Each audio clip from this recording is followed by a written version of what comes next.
Shai, first of all, congratulations on becoming a father, and just wonder what this has been like for you to have such a long break here to embrace that, and then also kind of get yourself ready for this next series. Yeah, it's a blessing. It's been fun. Um, in the series, I'm ready for. I'm excited for this opportunity. Never been to the second round. Should be a good one. Just this matchup with the Mavs, you guys have obviously seen them a few times already this season. Tell me about what you feel like this series is going to come down to on both ends of the floor. Yeah, we've got a game plan. We've executed it very well in our last series. Because of it, we're able to win 4 games in a row. This group obviously presents different challenges. Really talented group. They're in the second round for a reason, and the farther you go in the playoffs, the better the teams get. And we know that. And it's just going to come down to us executing once again. Shai, obviously, this is your first child. Congrats, by the way. So I wonder if you would describe what fatherhood feels like. Yeah, it's a different type of love. Surreal. It's hard to wrap your head around. But it's for sure the best thing in the world, hands down. How did you guys pick out this name, if you don't mind sharing? So like me and Haley, we both like names that have like the first name starts with a letter, and then the last name is the same letter. And then we just like the name Aries. So we didn't the God of War thing. It didn't come into play. We just like the name. Sounds cool though. So people have just had fun with that. Yeah. And we'll run with it, but that's not why. Yeah. Shai, you've talked so much about the influence that your dad had on your basketball youth and growing up. It's just to have a child of your own now. I mean, are you starting to have some of those memories flood back in the ways that you're going to want to maybe be a basketball influence, or maybe not? Yeah. Yeah. Right now, all he cares about is Haley, so I haven't really got there. But yeah, it's amazing. It's going to be a blast. It'll be tough, but it'll be super fun, and I'm excited for sure. How you do with the whole rust versus rest debate? I mean, 8 days from the last time you played. Are you worried about that? I mean, just getting back in the groove of things? Not really. You go out there, play your hardest, control what you control, and the outcome is the outcome. Rest, however long we get in between games. The NBA decides, we don't decide. So we can't control it, so there's nothing we can really do about it besides just give it our all when we get out there. Did you do anything different from the last? Because you had a long break between your first series. Anything different? Me personally? Well, you are just the team itself. It didn't feel like it. This time we had more time to prepare because it wasn't like the play-in, and obviously we could have played 4 different teams. We kind of knew it was kind of like down to 2 teams as soon as we were done, and then when Dallas won Game 6, yeah, we knew right away and had more days. So I guess we had a little more time to prepare. Shai, you've gotten a chance to experience Paycom Center during the playoffs once. How much are you looking forward to experiencing that environment again? Yeah, I can't wait. It's been too long. Yeah, our home crowd is amazing. It feels different. It gets us ready to go on the road. It's everything. It's a real home court advantage, so we love it. Can't wait. What's the biggest challenge with them for you guys on the defensive end? Obviously, they got 2 world-class scorers, but the pick and roll, the lob game. Like, what's the biggest challenge for you guys? The 2 world-class scorers, and then they just have a bunch of playmakers around those guys that are good and can do multiple things with the basketball: pass, dribble, shoot. They have lob threats. They have shooting. They're a well-balanced offense along with those 2 guys that can score. We don't overlook anybody. And like I said, they present their unique challenges, and we're just going to try to slow them down. Mark was asked about guarding Luka, and he said, we got to make sure Lou gets on the bus to the arena. But, what else besides Lou playing that lockdown defense will be important against just all the things they can throw at you? Yeah, it'll be a full team effort for sure. He is who he is for a reason, and no one guy slows him down. Now, we have one of the best, if not the best, perimeter defender in the NBA. And we'll lean on him a little bit. He knows that every night. But we know it's a full team effort, and it's going to take a lot of us to slow us down and get the job done. All right, Shai, you had a decent sample size against them in the regular season. Just how they maybe changed after the deadline? Yeah, clearly they got better on both ends of the floor. Kind of caught this stride after the deadline, after All-Star break. But yeah, I think the added size, versatility. Both of the guys they added are really good basketball players. When you add the basketball players, you get better as a team. Do you remember much from that second game in Dallas when they won by 30, when they had Gafford and when they had Washington, Luka played, Kyrie played? What do you remember of that game, and are you concerned with that, or are there ways for you to correct that? They beat the brakes off of us. It was a bad one. We didn't come to play. And when you don't come to play against a good team, that's what happens. But I think we'll be ready for game one. You seem to be a creature of habit. You talked about it, a man of routine. How has your routine changed, and how have you adjusted to it in like a week and a half since your son was born? Good question. Yeah, a lot kind of caters to like the needs of him and Haley, my wife. But Haley does a great job of still like making sure I get my work in, making sure I still have time to hoop. But outside of hoop, it's all them, as it should be. You're a guy that's a good finisher around the basket. Obviously, Kyrie is that. From your perspective, how do you view him as a finisher and the things that he does? And is he somebody that you've watched over the years? Yeah, he's a special talent. There's a lot of things on the basketball court at a really high level, and it's rare to see somebody that good at that many things. And his finishing around the basket is just one of many. But yeah, he's definitely a special talent. Mark, you guys are now kind of back into a regular season rhythm in terms of practice, shoot around, game. You guys have talked about how valuable just the normalcy of that has been. How are you seeing that play out here as you prepare for the Mavs? We're excited to get back playing. You know, obviously it's been a little while. We've taken advantage of the rest and the practice time, hopefully, but now it's time to go. So get ready to shoot around tomorrow and get ready to play. We were talking to Lou yesterday, and you had talked about there's two types of toughness, the throwing punches and the taking punches. Lou's so good at taking those punches when guarding those really good players. Is that something you've seen from him from the outset of like when you first met Lou, or is that something that you've seen him kind of develop over time? No, he's always kind of had that. That's what's been pretty unique and special about him.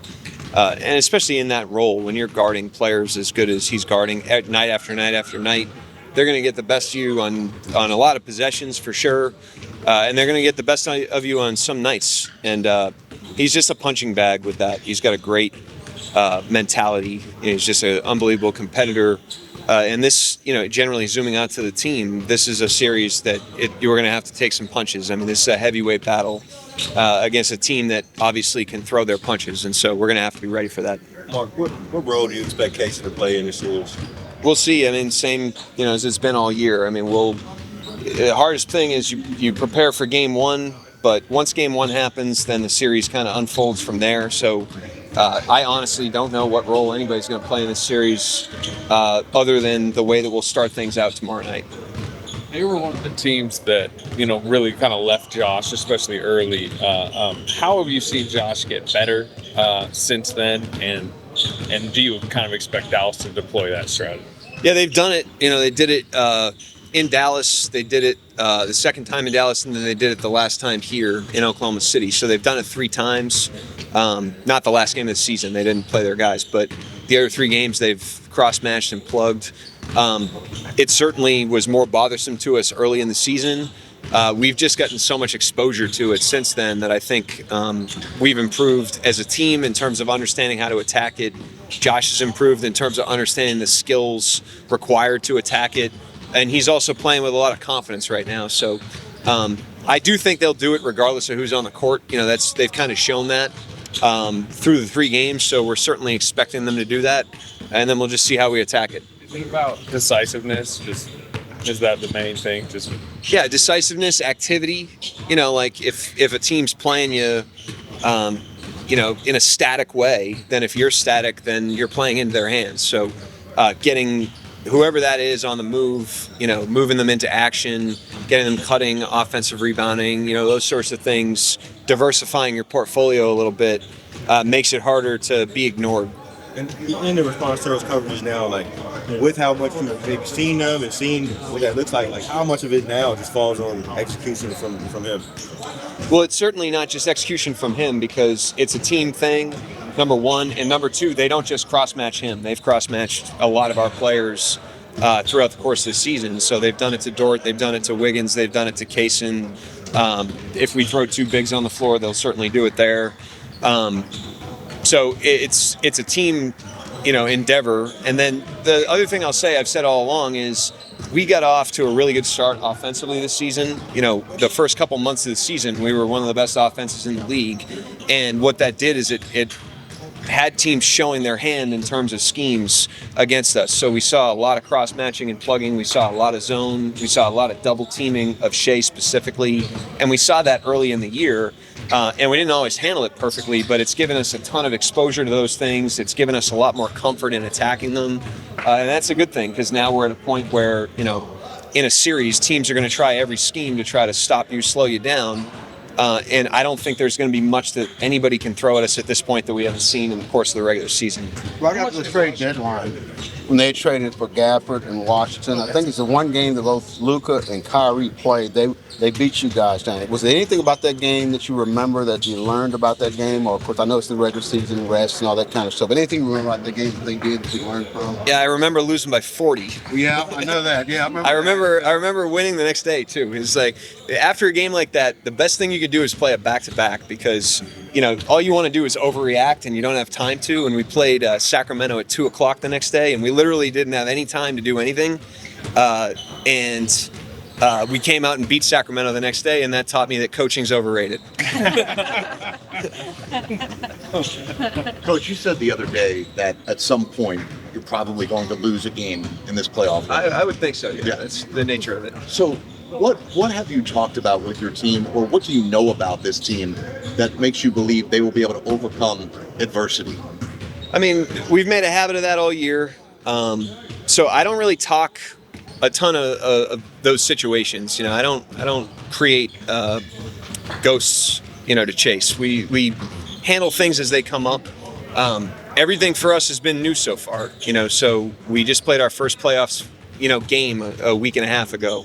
It's the first time we've been up 2-0 in a series and had to go on the road. It's the first time we've had to play a closeout game.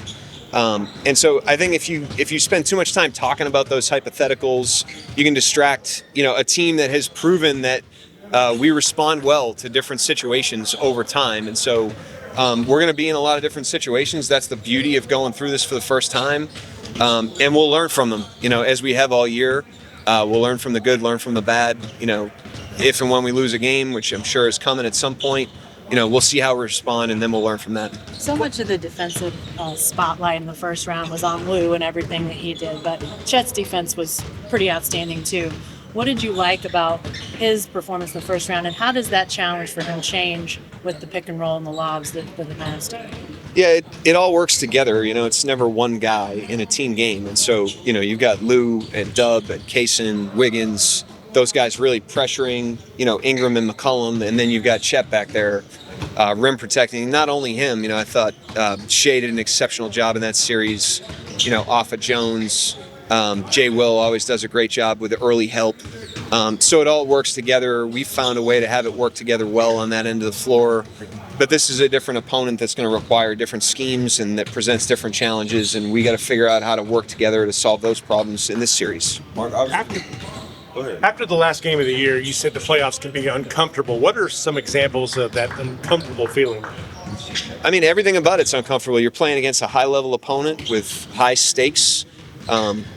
There's nothing comfortable about it, but it's the pinnacle of competition. I mean, this is what everybody wants to be a part of. And so there's a discomfort to it, but that's what makes it such a valuable experience. That's what makes it such an enjoyable experience. There's no place we'd rather be than still competing in the playoffs right now. And we want to continue to earn our way to continue to play just like everybody else. But you have to earn it. And, that's our challenge right now. That's what we're focused on. Mark, obviously, teams have thrown the kitchen sink at Shai all year. But with last round, I think it was being in the top 6 or so defense, having Herb Jones on him primarily, and then the rest of the guys building like a wall. Like, how does that maybe change the lens you view what Shai can do with the rest of these playoffs, and what teams can possibly throw on him from there? Well, to be clear, nothing the Pelicans threw at him in the last series was something that he hasn't seen or that the Pelicans hadn't thrown at him in the regular season.